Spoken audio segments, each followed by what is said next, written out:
Bonjour toutes chers mortels, c'est Dragma, on se retrouve pour un nouvel avis manga. Ouais, j'enchaîne pas mal les avis manga en ce moment, puisqu'en fait j'en ai tellement à vous présenter que je préfère faire ça en ce moment. Alors, aujourd'hui je vais parler de Street Fighting 4, d'ailleurs c'était un des mangas qu'on m'a conseillé et qui était tombé du coup dans le tirage au sort. Je pense que je vais essayer de les faire assez vite parce qu'il y en a, je les fais traîner depuis un moment, genre Tokyo Ghoul, Berserk, bah justement Street Fighting 4, en plus ça fait un bail que je l'ai lu. Donc là, ouais, j'en profite pour en parler. Alors, Street Fighting 4, c'est un shonen comédie tranche de vie fait par SP Nakatema. D'ailleurs, c'est son seul manga et c'est lui qui a fait l'histoire et les dessins. Alors, bah l'histoire, justement, qu'est-ce que c'est? Eh ben, c'est l'histoire. Alors, à la base, c'est Ig, et après, bon, on va parler de Ig pour l'instant. Ig, donc, on va parler de l'histoire déjà. Désolé, là, c'est la fatigue du taf, désolé. Donc l'histoire, eh bien, quand les humains vont se coucher, les chats montrent leur côté badass. Ouais, en fait, c'est ça. C'est clairement, c'est les chats. Ouais, dans la journée, ils font leur petite vie. Voilà, on est tout mignon, tout ça. Et quand les humains vont se coucher, c'est l'heure des combats de rue. C'est l'heure de se défoncer la gueule. C'est l'heure des combats de rivales, des combats de clans, ce genre de truc-là. En fait, tout simplement, c'est une guerre de hiérarchie. Donc, on a plusieurs chats qui dirigent plusieurs facteurs, plusieurs endroits précis des quartiers de Tokyo. De mémoire, on est dans Tokyo. Enfin, en tout cas, on est quelque part au Japon. Donc, ils dirigent plusieurs endroits. Et en fait, les chats les plus puissants ont les meilleurs endroits. Donc, soit les endroits les mieux placés, genre les temples, les trucs comme ça. Soit des endroits avec les meilleures bouffes, genre juste à côté d'un restaurant de luxe, ce genre de trucs-là. Là où tu peux avoir de la bouffe très facilement. Voilà, plus t'es haut gradé, plus tu as de chance d'avoir de la nourriture facile et d'avoir la vie peinard. Par contre, si tu es très bas dans la hiérarchie, bah tu es le chat qui se fait maltraiter, qui est le sous-fifre, ce genre de trucs-là.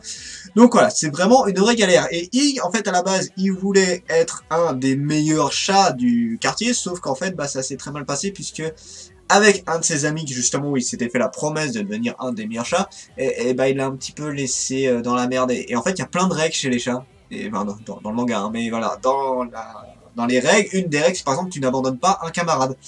Et c'est ce qu'il a fait. Du coup, bah, il a eu le surnom de Quart, donc de trouillard, tout ça. Et du coup, à cause de ça, il se fait maltraiter tout le temps, puisque c'est pas admis du tout qu'un chat abandonne un ami.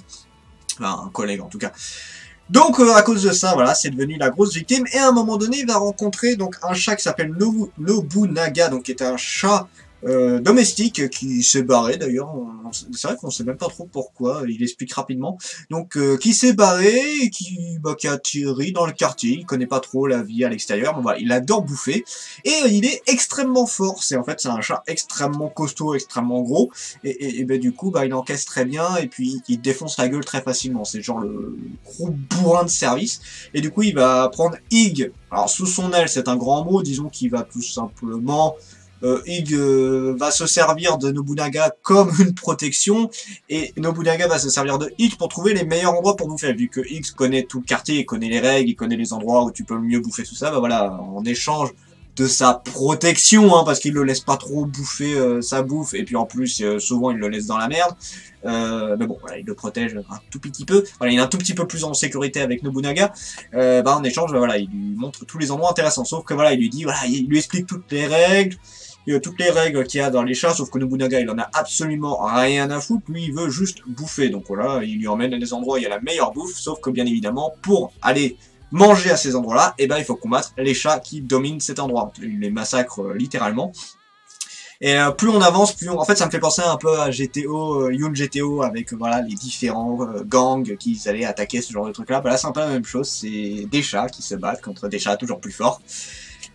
Et alors, en fait, c'est bien, franchement, je le dis, je le redis, c'est bien d'avoir 2 tomes, parce que le premier tome ne permet pas vraiment de se rendre compte de l'évolution du manga.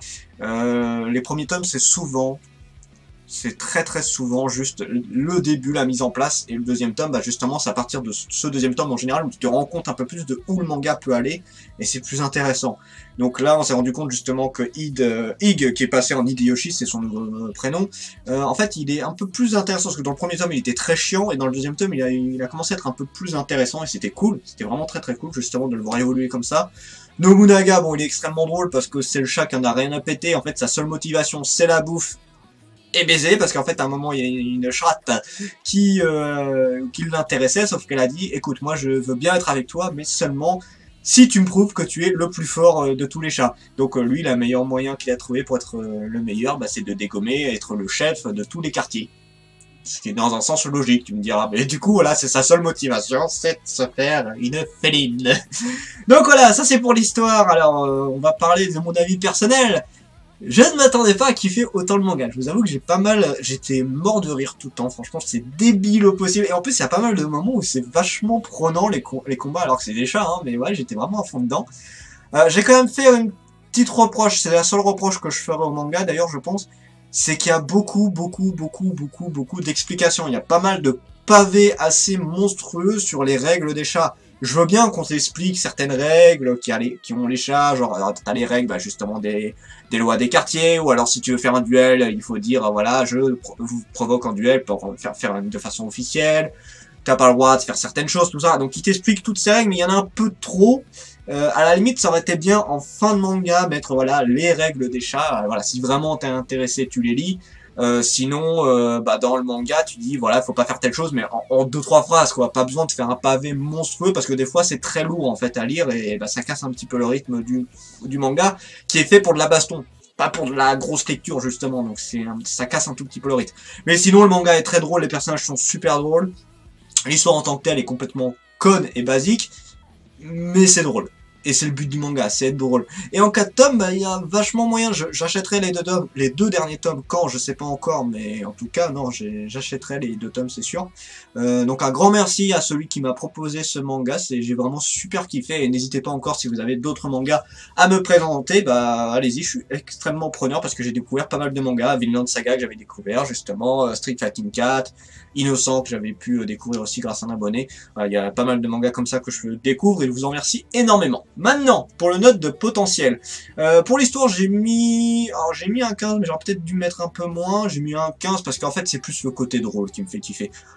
En tant que tel, en fait, je mets une meilleure note parce que c'est des chats et le mangaka a réussi à rendre ça intéressant avec des animaux. Bon, tu me diras, il y en a d'autres, mais là, ouais, franchement, je m'attendais pas que ça me fasse autant rigoler. Et non, ouais, je mets un 15 parce que l'histoire est drôle. Bon, les personnages en tant que tels, ils sont marrants, ils sont pas spécialement... Bon, il y en a quand même que j'ai bien aimé de certains chats avec des batailles qui étaient assez épiques. Mais voilà, en tant que tel, l'histoire est marrante. Alors le dessin, alors là, ça va peut-être en surprendre certains, mais je mets un 17. Alors pas parce que les dessins... Alors les dessins sont plutôt classiques, ils sont assez beaux, rien d'exceptionnel, mais ça se regarde bien. Il y a des moments où il y a de sacrés traits de génie. En fait, j'ai mis un 17 parce que presque tout le temps, 80... Allez, je vais dire 80-85% du manga, il y a des fonds. C'est bizarre hein, pour un manga qui est si classique, qui est complètement con. Et c'est un des rares que je vois avec presque tout le temps des fonds. C'est des fonds tout con en plus, hein. C'est la ville, ou alors quand ils sont dans des temples, ou la nuit, ce genre de trucs là. Mais il y a un fond. À chaque fois, quasiment, il y a un fond. Il y a presque jamais d'images où il n'y a pas de fond. Les rares fois où il n'y a pas de fond, c'est quand ils sont en pleine bataille, où là ils te mettent voilà les traits de la vitesse, ce genre de trucs là. À la limite, ça, ces moments-là, je les accepte parce que ça fait partie de l'action. Mais quand il y a des blancs, des trucs comme ça, enfin quand il y a des blancs, quand ils sont en train de discuter tout ça, mettez des fonds. Et le manga l'a fait. Et ça fait plaisir. Je peux pas lui mettre un 18, 19, 20 parce que voilà, les dessins sont pas si ouf que ça non plus. Mais juste parce que c'est enfin on a des fonds, je mets un 17. Et ce 17, il me fait plaisir. Ah ouais, si seulement tous les mangas pouvaient avoir des fonds, ça les rendrait vraiment plus agréables à lire. Je sais que c'est énormément de tâches, je le dis à chaque fois, et que c'est très pinailleur de ma part. Mais moi je trouve ça agréable, parce que quand tu t'aimes admirer justement les images dans les mangas, tout ça, des fois juste les personnages, ça casse un petit peu, et ça fait un petit peu bâclé, je vais dire ça comme ça. Mais ça reste que mon avis, bien évidemment. Pour les personnages, j'ai mis un 15. Alors, franchement, si j'avais lu que le premier tome, j'aurais mis beaucoup moins, parce que Hideyoshi m'a beaucoup cassé les couilles au début, mais il a vachement bien évolué. C'est d'ailleurs lui que je note le plus. C'est qu'il a extrêmement bien évolué. Nobunaga, bon, il a pas tant évolué que ça. C'est le début de service, tu le sens, et je pense pas qu'il va évoluer plus que ça. J'ai grand espoir que Hideyoshi devienne un chat assez intéressant. Pour l'instant, il est plutôt bien lancé. Il n'est pas encore en mode, voilà, je suis très très fort, ou je suis ultra balèze, tout ça, mais il commence à avoir ces petits trucs sympas. Et même, on a des chats qui étaient plutôt marrants, il y en a qui se font leur petite organisation de gang, ce genre de trucs-là. Donc non, les personnages en tant que tels sont plutôt agréables. Donc voilà, un petit 15. Jusqu'où le manga peut aller? Alors j'ai mis un 13. Pourquoi un 13? Parce que c'est pas un manga qui va être exceptionnel, je m'attends pas à un truc de malade, je pense que ça va se finir sur, voilà, Nobunaga est le plus fort du quartier, il y a de très grandes chances que ça se finisse comme ça.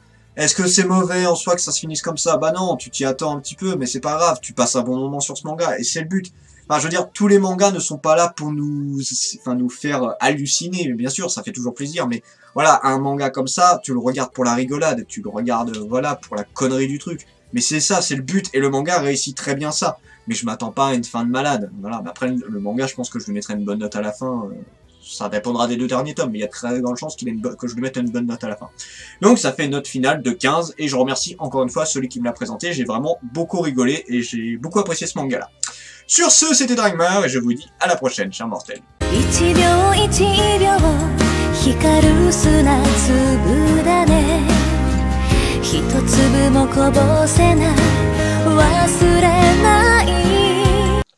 Et on se retrouve pour les votes cette fois-ci, normalement. Cette fois-ci, c'est une vidéo qui a été faite dans les règles, on va dire ça comme ça. Alors, le premier nom, c'est Logan, éliminé, désolé. Ensuite, nous avons comme deuxième éliminé du jour, nous avons, j'y arrivais, Annelise H. Désolé Annelise, éliminée également. Et le dernier du jour, ça sera... Dernier du jour, ça sera Pierrick Chaunette. Alors je sais pas si je le prononce bien, mais en tout cas, voilà, Pierrick éliminé également. Et voilà, et après on se retrouve demain et on arrive bientôt au dernier jour des votes.